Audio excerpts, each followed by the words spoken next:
Una de las cosas más importantes de la Navidad es que nos ayuda a enfocarnos y a recordar lo que significa realmente el nacimiento de Cristo, lo que significó. No es una casualidad, no es algo premeditado, que antes de la fundación del mundo Dios pensara en nosotros. Ahí hay muchas preguntas que yo me hago con respecto al por qué Cristo tuvo que nacer para morir por los pecados de la humanidad o los pecados de todos nosotros. Una de las preguntas que siempre me hago yo es, ¿por qué Dios creó al hombre sabiendo que el hombre iba a caer, iba a pecar? ¿Por qué Dios, sabiendo que el hombre iba a caer, iba a pecar, promete a su Hijo para morir por nosotros? Y si Dios sabe que nosotros somos imperfectos y pecadores, ¿por qué dejó sufrir a su Hijo? Los que somos papás siempre buscamos el bien para nuestros hijos. Ninguno de ustedes, ninguno de nosotros, ninguno, absolutamente ninguno, cuando nació su hijo, le deseó mal o le deseó sufrimiento o le deseó dolor o le deseó angustia. Todos nosotros cuando nace nuestro hijo o cuando nació, nos alegramos.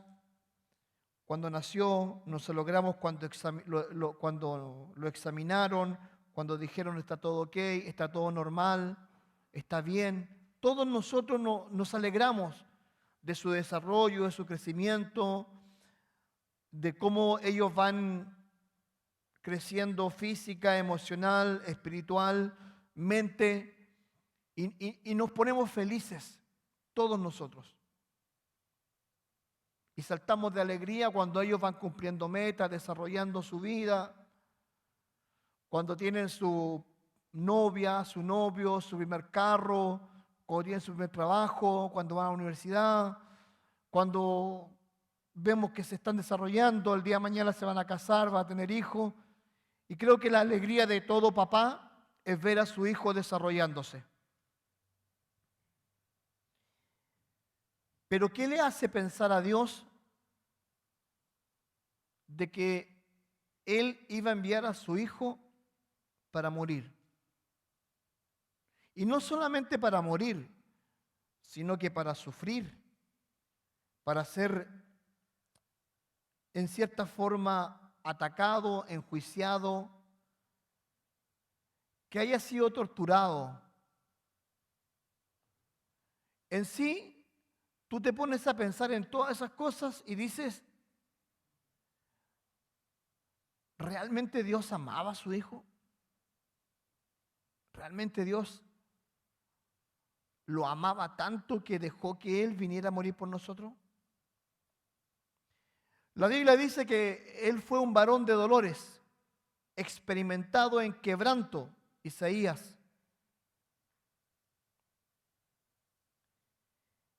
Y tú te pones a pensar en eso y dices, no hay un raciocinio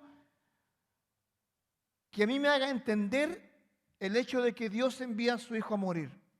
Y de esa forma y bajo esas circunstancias que todos conocemos. Y la razón es simple. ¿Sabes cuál es la razón? Que Dios nos amó tal cual y como somos. Tal cual y como nosotros hemos sido, fuimos y seremos, nos ama igual. Y eso se llama amor incondicional. Hace 2 semanas seguidas he casado a pareja de mi oficina. Y cuando ellos leen los votos matrimoniales y cuando yo les envío los votos matrimoniales, yo les digo, practíquenlo. Y si hay alguna pregunta, háganmela saber. Y fíjate lo siguiente.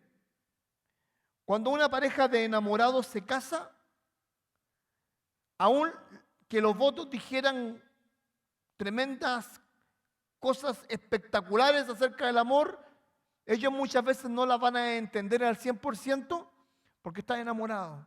Y harían cualquier cosa o dirían cualquier cosa por expresar su amor, porque están enamorados. Pero cuando viene el tiempo y se desarrollan ellos en el matrimonio, se dan cuenta de que los votos que hicieron realmente no tuvieron que haberlo dicho o tuvieron que haber sido diferentes.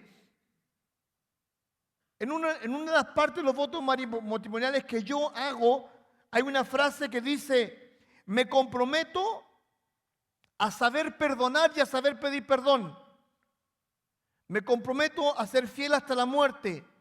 Me comprometo a estar en la enfermedad como en los momentos buenos y en los momentos malos. Me comprometo.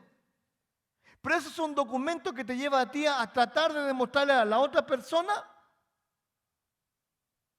de que hay un amor y que eres capaz de desarrollar ese amor y cuidar ese amor. Pero Dios no tenía ningún documento ni ninguna obligación para demostrarnos su amor y enviar a su Hijo a morir por nosotros. Él no tenía ningún compromiso de enviar a su Hijo a morir por mí. Y eso es lo que nosotros no entendemos.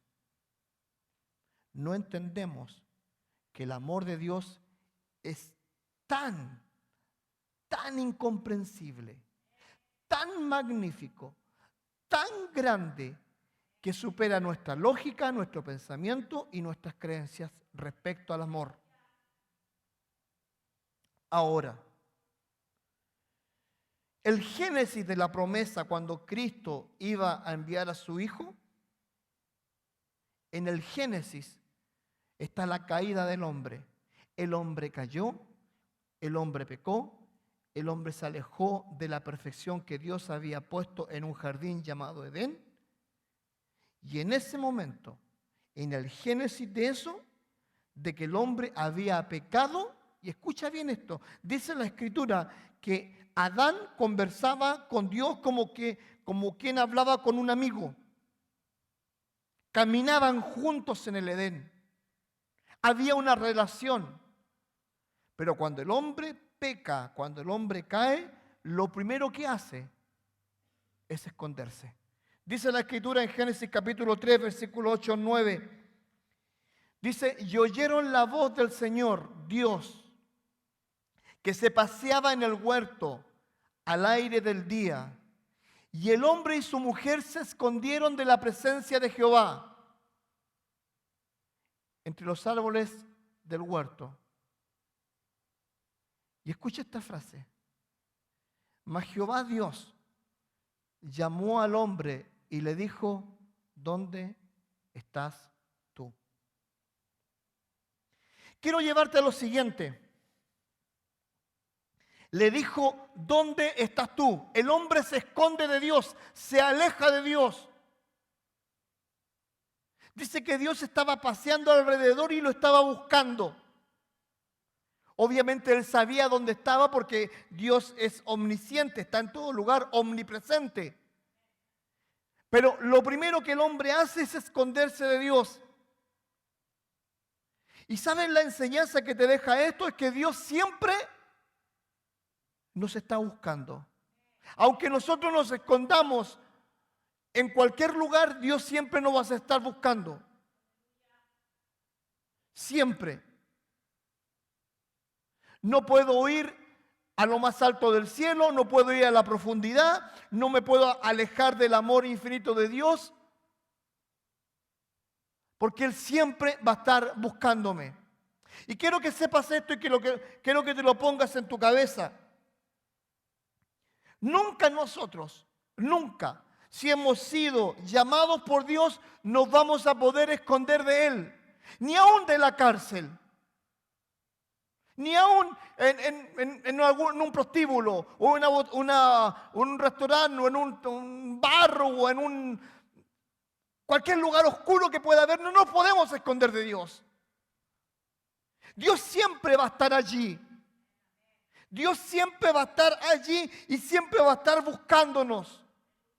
Y eso es algo que nosotros debemos entender. Siempre Dios nos busca. Y por eso, primero buscó a Adán y más adelante ofreció el regalo del Señor Jesús para que viniera a la tierra, para que descendiera del cielo y bajara por nosotros. Y sabes, ninguno de nosotros se puede esconder de Dios. Y Él siempre te va a buscar.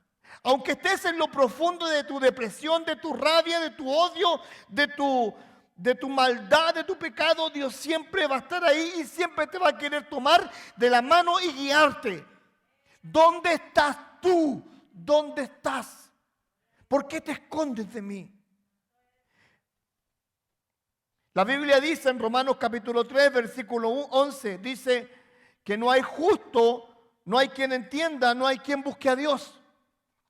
No hay. Porque nosotros por tendencia, por humanidad, siempre intentamos alejarnos de Dios. Siempre. Porque cuando nosotros estamos mal, estamos enrabiados, queremos sacar nuestra rabia y alejarnos de Dios y decir, Dios no existes para mí.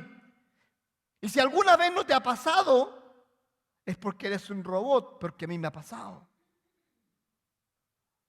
De querer alejarme, decir, Señor, yo ya no puedo. Pero ¿sabes?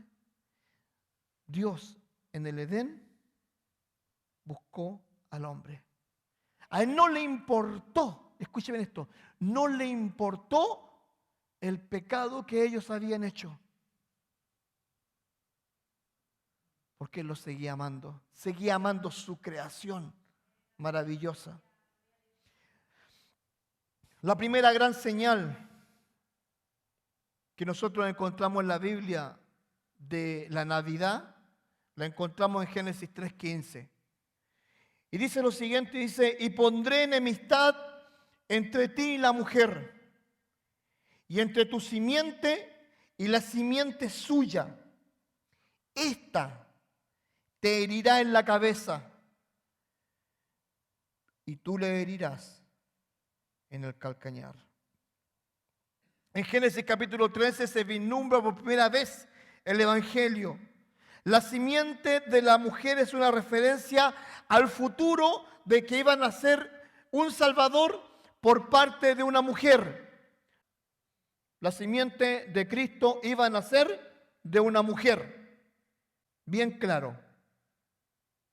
Le está diciendo, y pondré entre ti y la simiente, entre ti y la mujer, y entre la simiente y la simiente suya. Voy a poner un parámetro.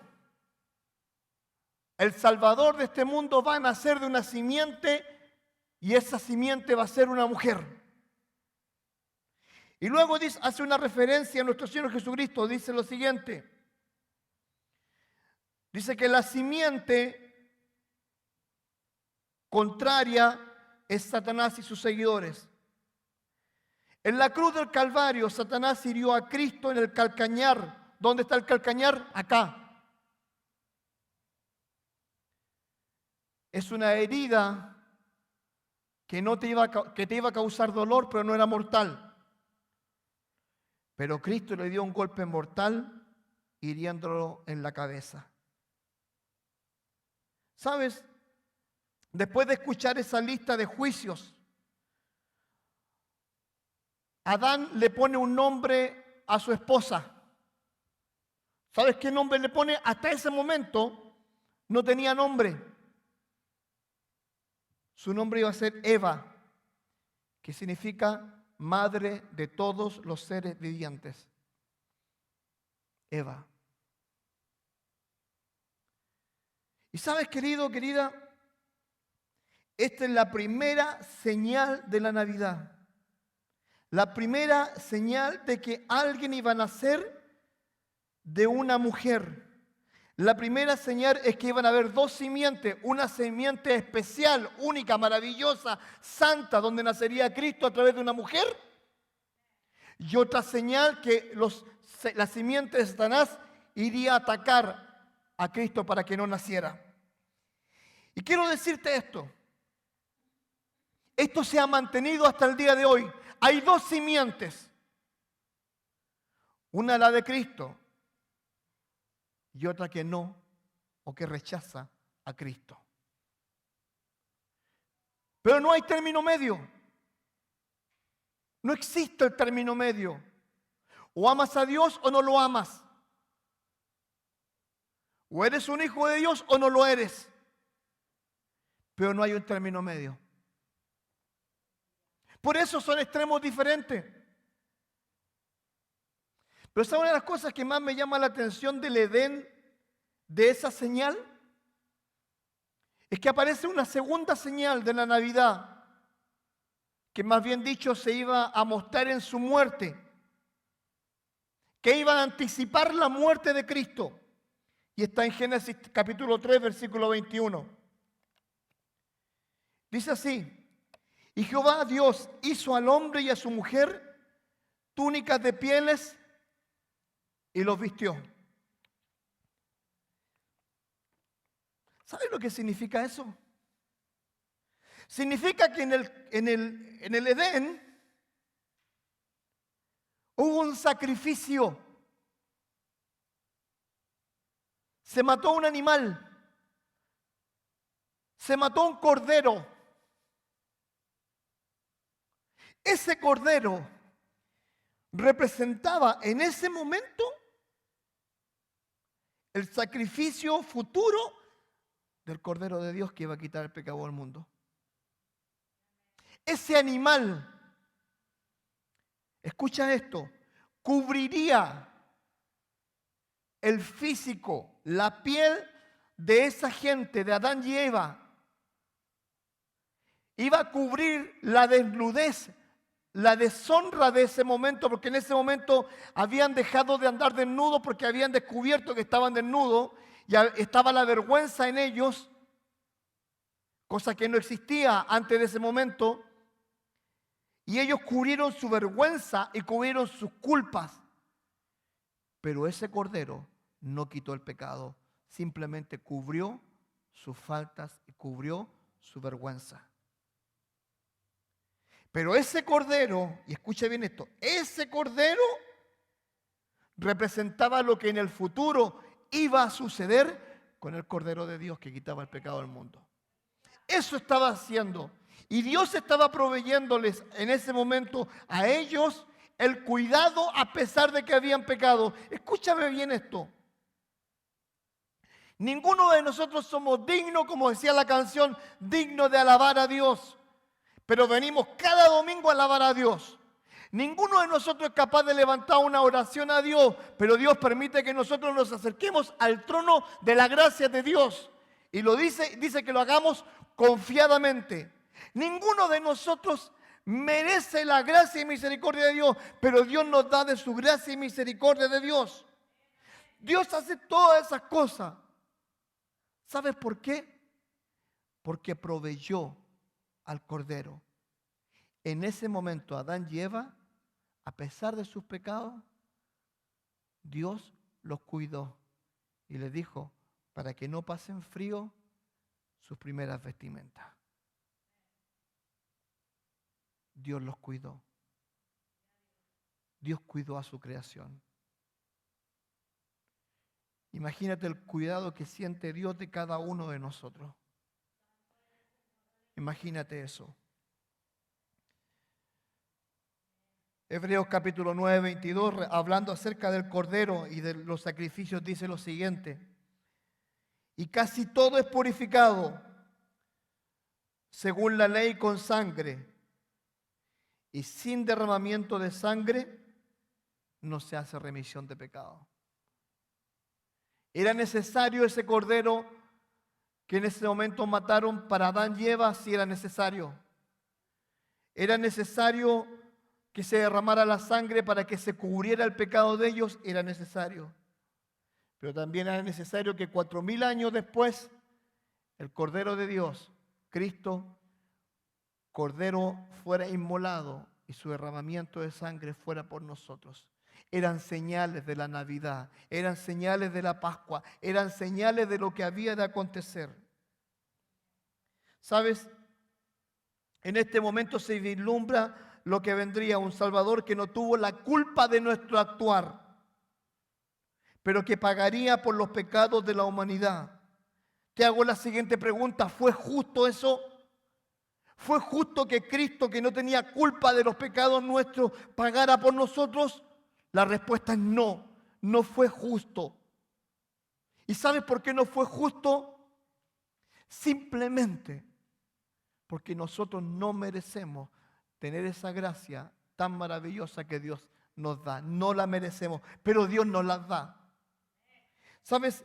En Gálatas capítulo 4, versículo 4, habla acerca del misterio que presentó en Génesis 3:15. Dice lo siguiente, dice: pero cuando vino el cumplimiento del tiempo, Dios envió a su Hijo, ¿nacido de qué? De mujer, y nacido bajo la ley.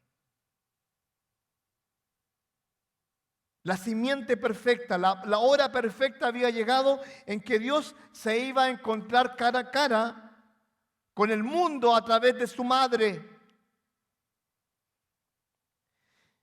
Y a todas luces podemos decir que el rescate de la humanidad, escucha bien esto, vino a través de una mujer.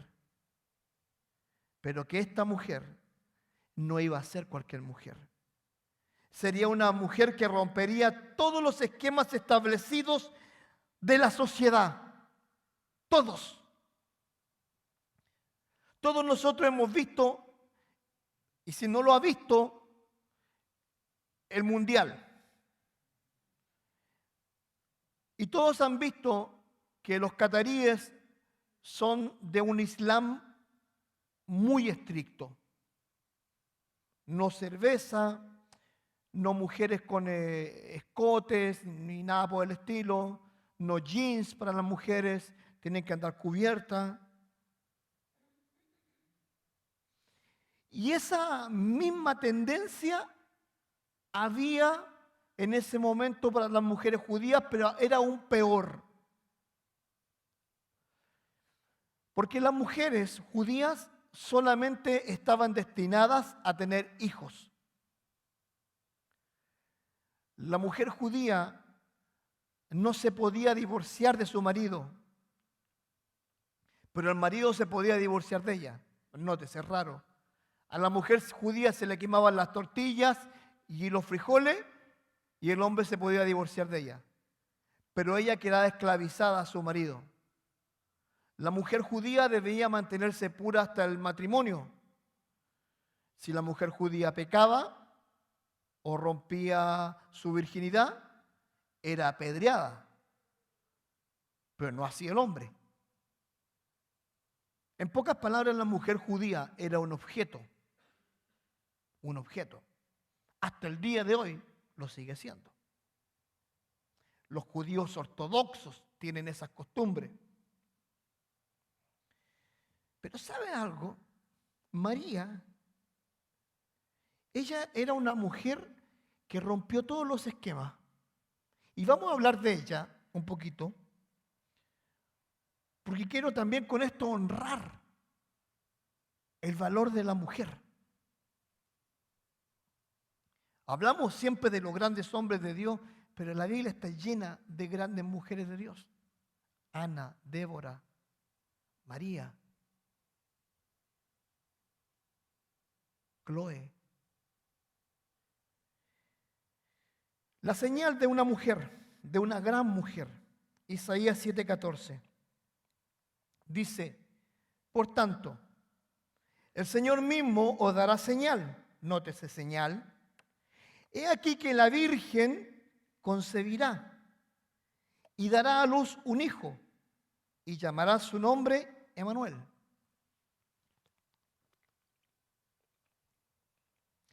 En hebreo no se usa la palabra doncella, que es el término betulá o virgen, sino que se usa la palabra alma, que es joven casadera, o sea, lista para el matrimonio.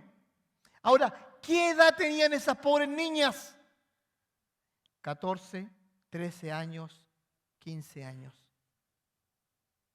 Esa era la edad. ¿Qué edad tenían los varones? 25, 30 años. Injusto, injusto.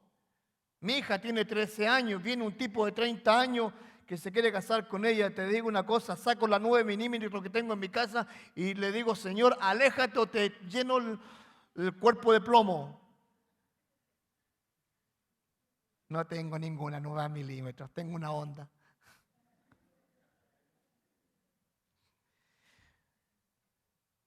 Pero en ese momento iba a ser una mujer virgen, una mujer casadera. Ahora, en lo personal, no sé cuánto María sabía de las profecías del niño Jesús, pero me imagino que era una mujer instruida, no era una mujer ignorante, sino que era una mujer que sabía lo que vendría. En primer lugar, María era una mujer humilde y mansa, pero no mensa, por cierto. No. La reacción de María frente a la noticia que iba a transformar su vida nos dice mucho acerca del carácter de ella. María era humilde, era mansa, y nunca ella dijo lo siguiente: muy bien, ya que soy yo la elegida del Señor, me vas a poner un altar y me van a colocar el nombre guadalupana, Guadalupe, María, Carmen, como lo quieran colocar, y todos me van a adorar. Ella nunca dijo eso, sino que ella, la forma en que reaccionó, la podemos ver en Lucas 1, 46 al 49. Vean la reacción de María. Entonces María dijo: engrandece mi alma al Señor. O sea, estoy siendo escogida por mi Señor. Y mi espíritu se regocija en Dios mi Salvador. Mira cómo se presenta. Y mira, escucha esta frase. Me encantó. Porque ha mirado ¿qué? La bajeza de su sierva. No era argentina. No era argentina. Pues he aquí, desde ahora me dirán doblemente feliz, bienaventurada todas las generaciones, porque ha hecho grandes cosas el poderoso, santo en su nombre. Imagínate, ella se presenta y dice lo siguiente: porque tú me miraste mi bajeza, tú miraste que soy nada. Porque ante la sociedad María era una adolescente que se iba a casar y que iba a tener una montonera de hijos y que su único propósito de la vida era criarlos, mantener a su esposo y nada más. No tenía mayor futuro. Y ella dice: han mirado mi bajeza, que no soy nada, para hacerme bienaventurada. ¿Sabes una cosa? Dios transforma nuestra bajeza para que seamos bienaventurados, doblemente felices. Ninguno de nosotros merecía nada, pero Dios nos tomó de una forma especial y dijo: Francisco, de tu pobreza, de tu bajeza, de tu miseria, voy a hacer de ti un hombre de Dios. María, Juana, voy a hacer a ti una mujer de Dios. ¿Y sabes algo? Ese espíritu es el que nosotros debemos tener. El espíritu de María, un espíritu que sea manso y que nosotros permitamos que el Espíritu de Dios trabaje en nuestras vidas.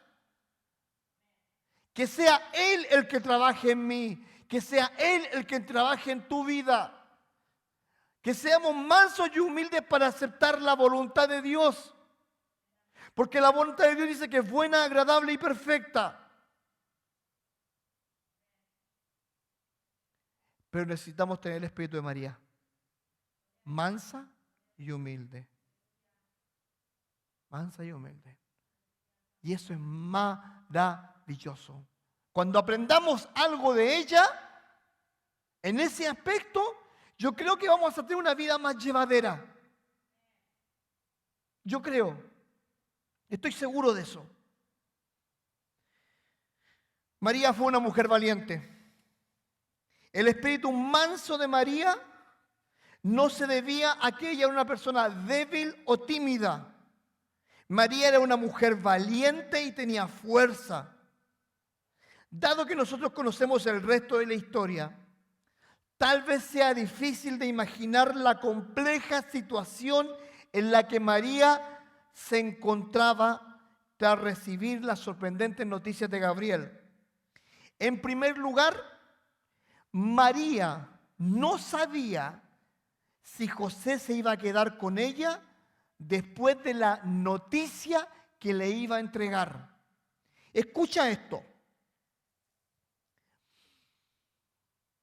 El Espíritu Santo le dice a María, bueno, el ángel Gabriel le dice a María, a través del Espíritu Santo vas a ser engendrada y vas a recibir la semilla maravillosa del Salvador. Siempre bromeo con esto, pero si a mí me dijeran eso y yo nunca toqué a mi señora, yo la verdad diría, ¿en serio? ¿Really? Yo no le creería, porque, o sea, tiene que ser 1 más 1, somos 2. ¿Ah? No lo creería. Ahora, cuando digo que ella era valiente, María se exponía a que su esposo o su comprometido José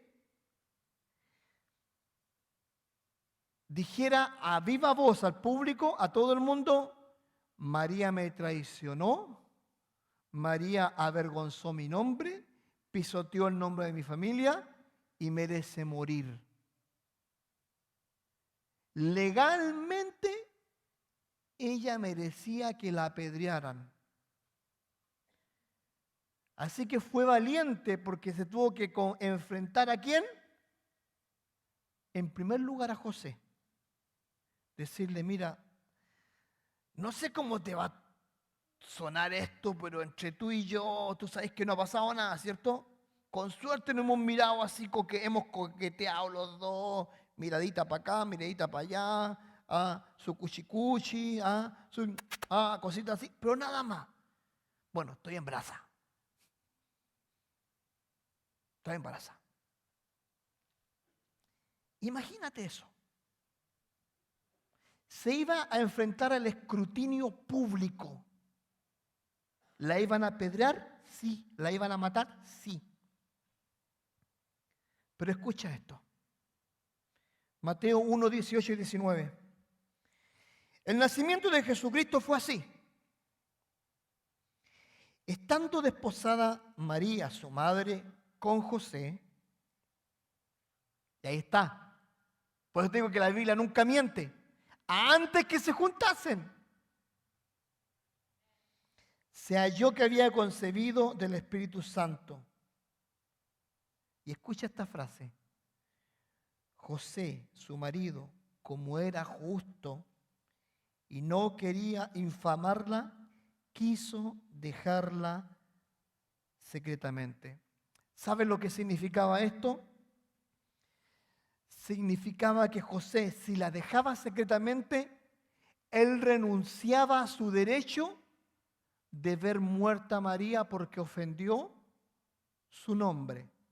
Número 2, él iba a quedar como para toda la vida.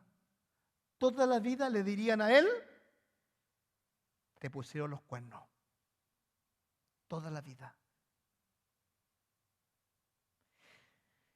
Al dejarla secretamente, se le iba a entregar a su papá y el papá iba a tener que cargar con la vergüenza de su hija. Te digo algo. En un mundo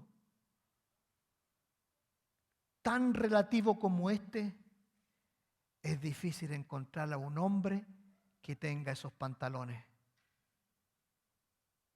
Es muy difícil.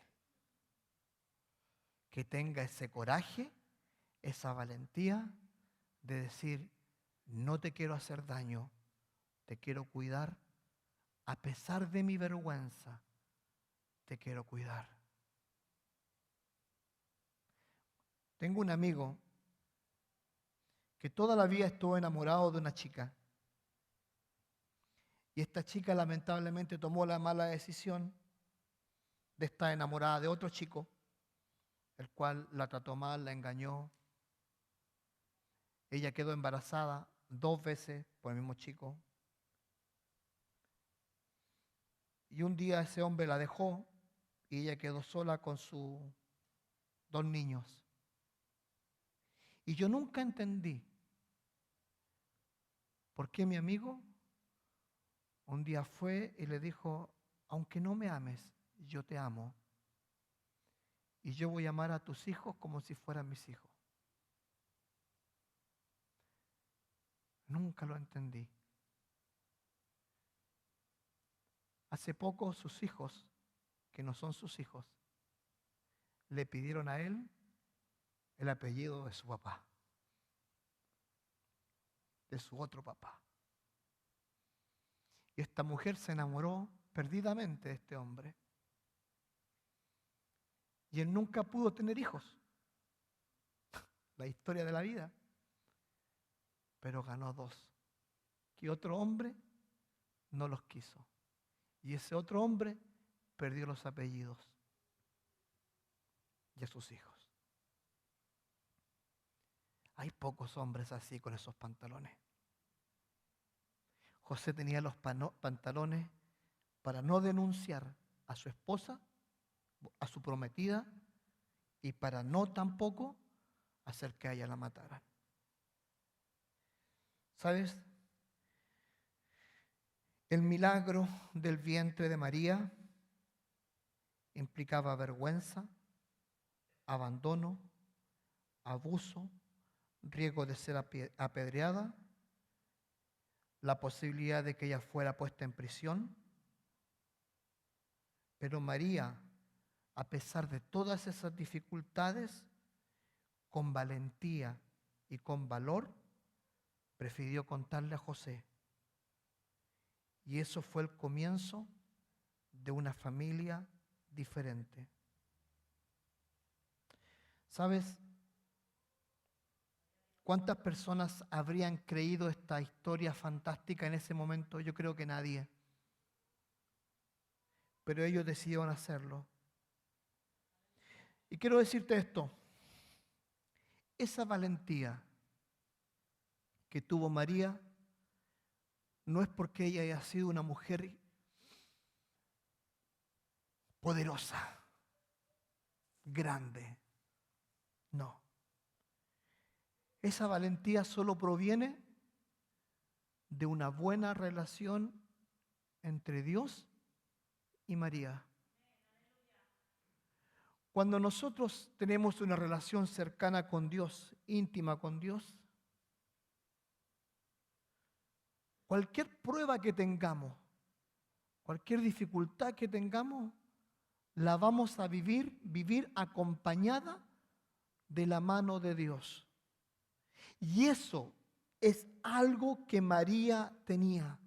Tenía una relación tan profunda con Dios que tuvo la valentía suficiente de enfrentar a José, de enfrentar a la comunidad, de enfrentar a sus padres y de enfrentar a un grupo llamado Israel, nación, para enfrentarse a ellos. Y quiero hacerte lo siguiente. ¿Quieres ser una persona humilde, mansa y que tenga esa valentía? Procura tener una relación más íntima con Dios. Procura relacionarte con Dios. Procura no mirarlo como un amuleto que solamente cuando tienes un problema te acuerdas de él. O te acuerdas para las posadas, o te acuerdas solamente para Navidad o para la Pascua. No. Procura tener una relación íntima. Y si no tienes esa relación, y escúchame bien esto, te hablo, no, siempre digo esto, no te hablo de una religión, te hablo de una relación personal con Dios, de decirle a Cristo, Cristo, entra en mi vida, perdona mis pecados, limpia mis pecados, quiero tener una relación contigo, quiero ser un hijo tuyo. ¡Wow! Es algo maravilloso. Y ella lo tenía. María era una mujer de fe. María también era una mujer de fe, porque si leemos el relato de Lucas capítulo 1, del 26 en adelante, nos vamos a encontrar que María jamás le pidió a Gabriel una prueba de lo que iba a suceder. En cambio, sí le pidió una explicación. Sí le pidió una explicación. ¿Y sabes qué? ¿Sabes la única pregunta que le dijo? ¿Cómo va a ser esto? ¿Cómo sería el plan de Dios? Esta es la diferencia importante que destaca la confianza y convicción de María en Dios y la capacidad que Dios tenía de hacer milagros. Mira Lucas capítulo 1, versículos 30 al 38. Dice así: entonces el ángel le dijo, María, no temas,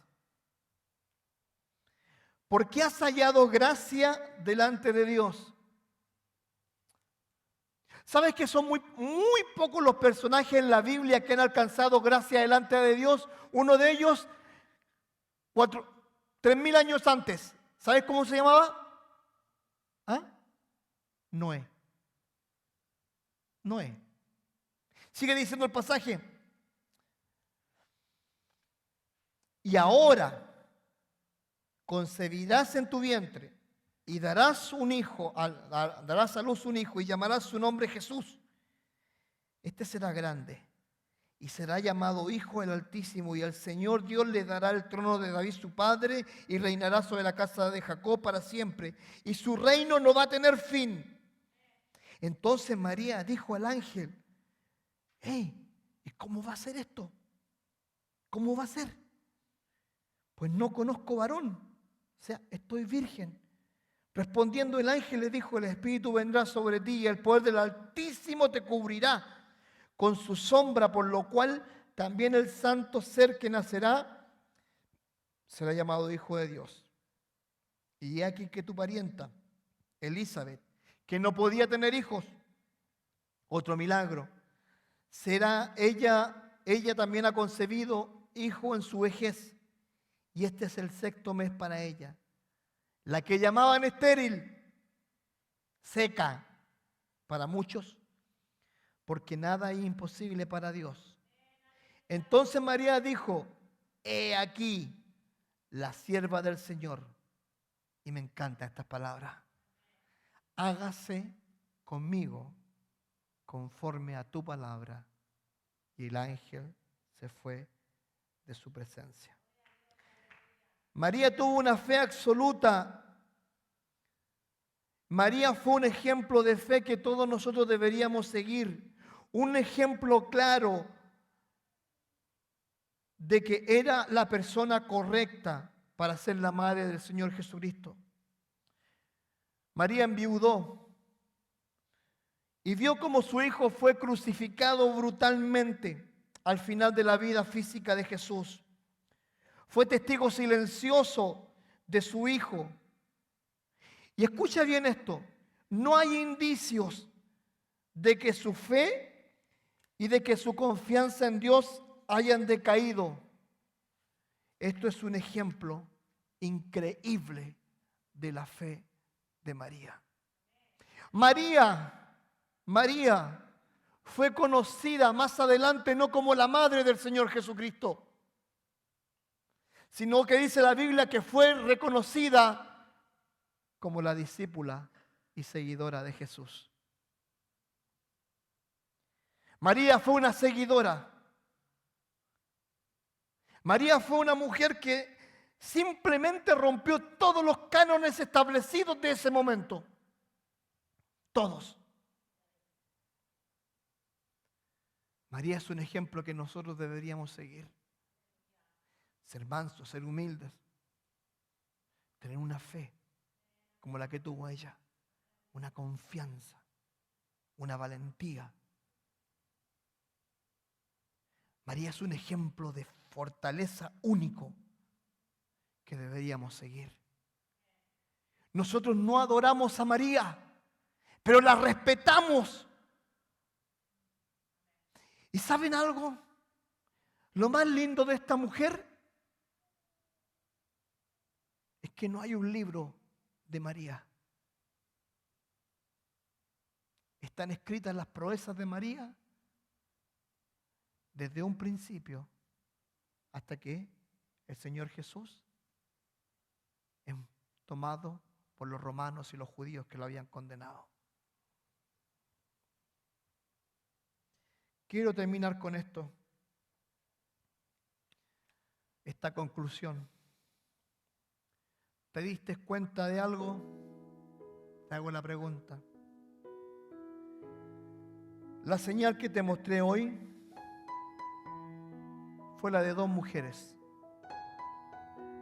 Una, por el cual el pecado entró.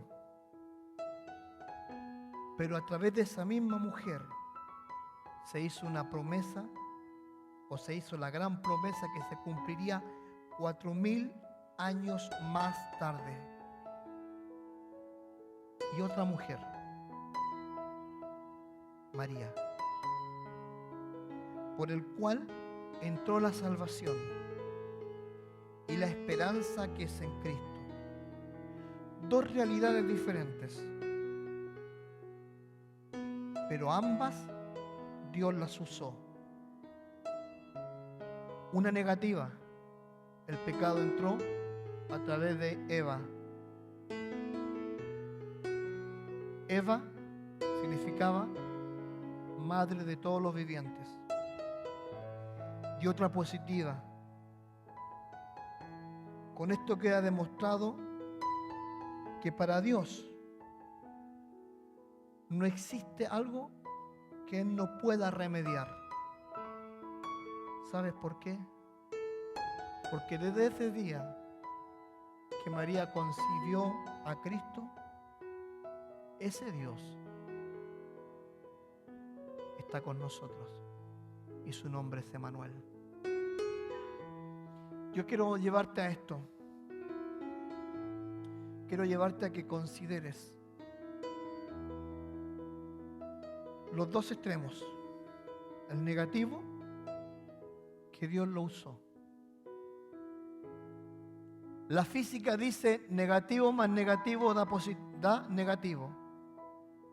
Cuando Dios toma algo, aunque negativo más negativo, negativo, negativo, negativo, nos siga a nosotros dando negativo, Dios lo usa en positivo. El lado de María, Dios usó a esa mujer para que no fuera madre de los vivientes, sino que fuera la madre del Salvador del mundo. Y eso es maravilloso.